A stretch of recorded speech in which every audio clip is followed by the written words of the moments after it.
Alright, so this is the fume extractor. It's a beast.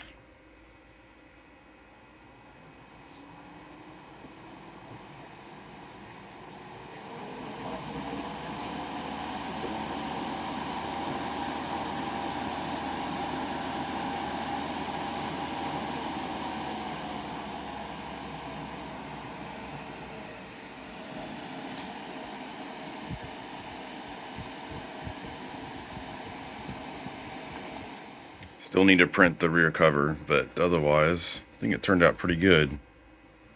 Little HEPA filter from Amazon and a stupidly powerful fan.